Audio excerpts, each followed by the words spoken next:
home turf for a lot of guys this weekend, Ian Dyke. A lot of Queenslanders on the field. The big question, can they beat Matt Kingsley? That is the big question, and they haven't managed to do it so far this year, so it's going to be a hard beat. So we take a look through the grid. Dean Koutsoumides had some action in race 2. He goes from P16. Some big names through the field that we're going to have to watch as they come through as we get set for race 3. Indran Padiachi and Anthony Skinner broke an axle in the back of the number 46 car at the start of race 2. Red lights are on. We're not far away. Final race of the weekend. This great series, a big field of Porsches, and they're underway, and it's Matt Kingsley and Largo. Every race so far, Largo has beat Kingsley into turn 1. Can he do it again? The answer is yes. I think Kingsley actually got the reaction time there, but that long run down to turn 2, and Largo's managed to beat him there. Up the hill, turn 3. What a great sight that is. Good start from John Goodacre. He's running up in 5th place, the South Australian. As Kingsley goes to the inside, he's not wasting any time looking to get to the front. Making the most of the cold tyres, I'd imagine, and really just pouncing on Largo there when he didn't expect it. Yuey Tan, Rob Knight going up the inside, newcomer to the Porsche GT3 Cup Challenge this weekend. Yuey running a little bit further back than he would have liked. No doubt a pep talk before this race from team boss Andy McElrea. One of the tightest corners on the circuit here, down to 2nd gear, and in a moment's time we head down towards the new section of road. Which has impressed everybody, and after the first practice session, these guys came back in with the biggest grins I've ever seen, and it's a pretty fun thing driving a Porsche full stop, that they love this new piece of tarmac. Those high-speed corners, I think it's a 6-gear sweeper there, a little over 200 kilometres an hour on approach. That's a pretty serious bit of road. Takes a lot of commitment. That's turn 10. You can see the camber as they run up into the S's. Just a bit of racetrack blocked off with some track breaking up, but it hasn't posed too much of an issue for these final races in the day. In the Shannon's Nationals, 1 lap in the books, and it's Matt Kingsley leading Roger Largo. Boy Karts is 3rd, then Jeff Bobick. John Goodacre, the former saloon car racer, up inside the top 5 in just his 2nd ever GT3 Cup Challenge start. That's a great effort. So the battle for 2nd, Kingsley's pulling away as John Trend, a little wide on the exit end of turn 3, starting to look racy. Up and over that crest there, used all the road and a little bit more. I think just that little bit of access road from the outside, he was making the most of it.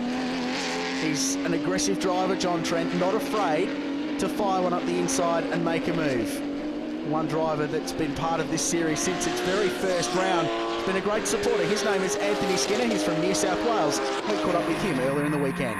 Explain your experience with Porsche. You've been competing a long time with this marque. Yes, with the GT3 Challenge now since it began a couple of years ago, and in various other categories over the years, GT Performance at one stage and Production Sports for many years in New South Wales. The car that I'm running in was actually built in November '99. It was a road-going Porsche, and we've kept it alive all these years, and it can still keep a lot of the more modern cars honest. Yuey Tan there, while we were talking to Anthony, and fired it down the outside into turn 9, the fastest point of the racetrack. Oh no, dramas at 1. John Goodacre and John Trendoff. And it was a very late move, and you'd have to argue the point there, but ultimately both of them ended up off the circuit on the outside. And running 5th and 6th at that point in time, so they've both dropped right back down the pack. Skinner mentioning there he managed to keep his car alive for 10 years. I think that's the beauty of a Porsche, they never die. Yuey Tan, the Immobilise McElrea Motorsport car, our Singaporean visitor, comes down at each round. Spent some time in Adelaide, so he's not unknown to the Australian motorsport scene, but he's been running in Carrera Cup Asia, and a great competitor, great personality, always on Facebook after the round, posting his photos. Here's a replay, Trend and Goodacre at 1. What do you think?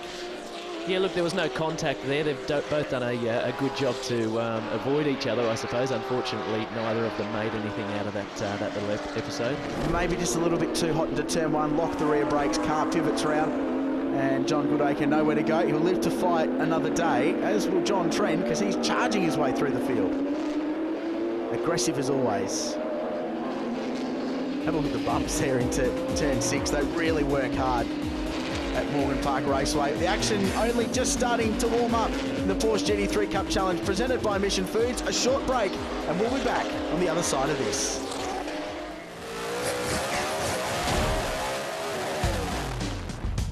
We're back. It's the Shannon's Nationals at Morgan Park Raceway. We're on board with Yuey Tan, and he's got a bit on. Up the inside of John Goodacre at turn 4, and he is pointing in the wrong direction. Richard Crale and Ian Dyke with you as we watch the Porsche GT3 Cup Challenge presented by Mission Foods. Your thoughts on that, Mr. Race Car Driver? You'd have to say that was a little too deep. I think wheels were locked up, full right-hand lock, and you could see he was aiming straight for that car in front of him, unfortunately. It was a big move. He was trying to make up a lot of ground right from the back of the field with Yuey. So maybe a little bit too over-anxious under brakes, and Porsche are renowned for having very good brakes. Not quite good enough in that respect. And these three here, Knight and Rankin and Trent, I believe it is, keeping themselves very busy in the final laps of this race as Knight tries to hold off the two 997s behind him. There's your leader, Matt Kingsley, just going out of shot. Roger Largo in second. So Roger, his weekend is good, but the pre-race hype sort of talked up him potentially beating Matt Kingsley this weekend. Hasn't quite got to that point yet. You can see Kingsley's 996 there's just not riding the bumps brilliantly into that tight right-hander, and I suppose what makes that worse is the sweeping left-hander prior to that is a very quick approach.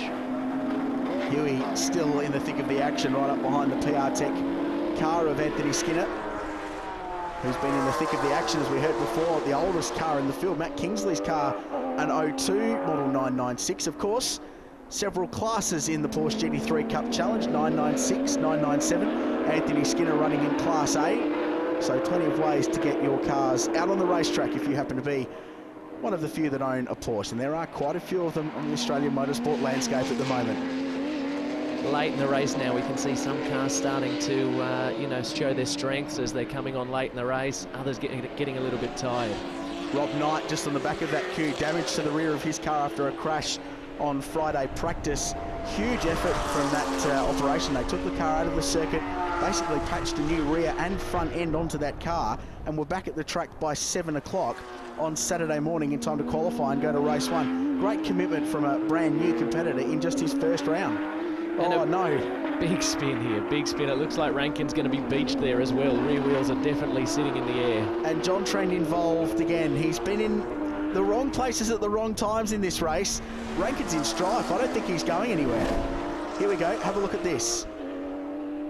Under brakes, Trenders on the inside in, and contact. Yeah, and to be fair, he got pretty close. I mean, there were definitely, up to that B pillar. Certainly it was a late move, but look, they haven't T-boned each other there. Unfortunately, neither of them have come out of it well, so it's an ugly situation, but it'll be hard to point the finger at either of those drivers.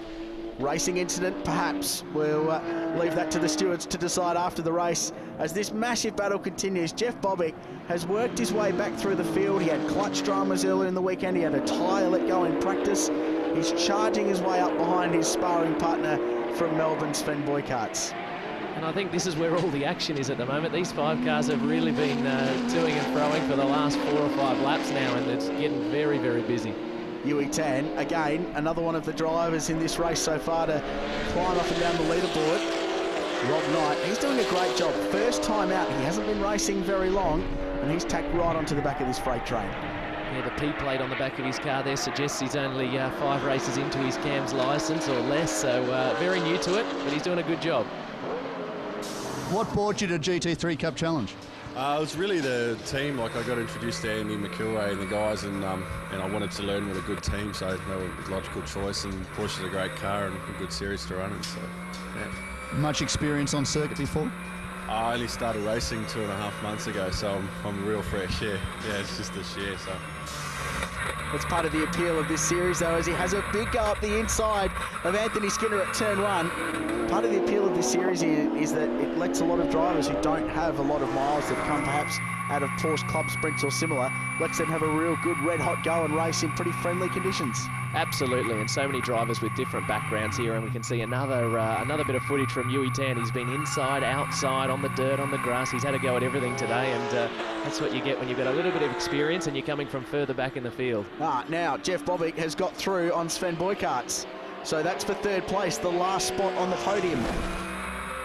As we go back on board with Rob Knight. And that's very, very deep under brakes, and as we can see, runs out of road on the exit. Definitely too deep on that occasion. Fortunately, the gentleman on his outside managed to avoid him. Skinner, he's been in the thick of it too today. good evasive action. Absolutely, and drives away without conceding a position, and Knight's got a little bit of ground to make up. So the final lap, Matt Kingsley is falling back into the clutches of Roger Largo quite rapidly out in front of the lead of this motor race. It's not quite over yet. Bobic has got a bit of a margin over Boycott, the two Bs running in third place at the moment. And it's that fast left sweeper into that tight right getting late here in the circuit, and we can really see these 997s that we're looking at just tend to ride the bumps a little bit under brakes a lot nicer than earlier when we were watching Kingsley's 996. So Largo closing in. We're not too sure if it's just Kingsley coasting to the flag with only a few corners to go, or Largo really closing in. Boycott looks like he's going to get this one fourth. Lap traffic too. This is for the lead of the motor race coming out of the final corner. Kingsley cranks it sideways. He's going to have enough. He takes the streak to 9. Matt Kingsley dominates at Morgan Park Raceway, but Roger Largo closed right in there at the end of the race, and Jeff Bobic, after an up and down weekend, the Creative Colour number 8 car will come home in third place, just ahead of Sven Boycott. It's a great motor race at Warwick. Morgan Park Raceway, Bobic third, Boycott's fourth, Terry Knight a top 5. Great result. Jan Janadasa to 6th. Over the page, Brad Rankin, a non-finisher, parked on the infield after a disappointing run. Ray Angus failed to start. Yeah, it's an extremely good track to be. We're lucky to be the first ones out on an awesome track like this. Unfortunately, they had a couple of little dramas towards the end of the day with the track breaking up just a little bit, and that gave us a yellow flag sector, and become an important sector because on that last lap we caught up to some lap traffic, and I had Roger sitting on my rear, and I had to try and figure out a way to beat him to the start-finish line, and lucky enough we did it, but he drove a great race, pressured me the whole time, and just lucky the Action Tyres and More car came out on top. It sure did, and it's out on top in the series standings after 4 rounds as well. Largo pretty safe in second place. Bobic moves to third ahead of Sven Boycott. Terry Knight, Gary Dan, John Trend and Yuey Tan complete the top 8, but it's a happy boy, Matt Kingsley, the winner. Another round win, 3 in a row at Morgan Park Raceway.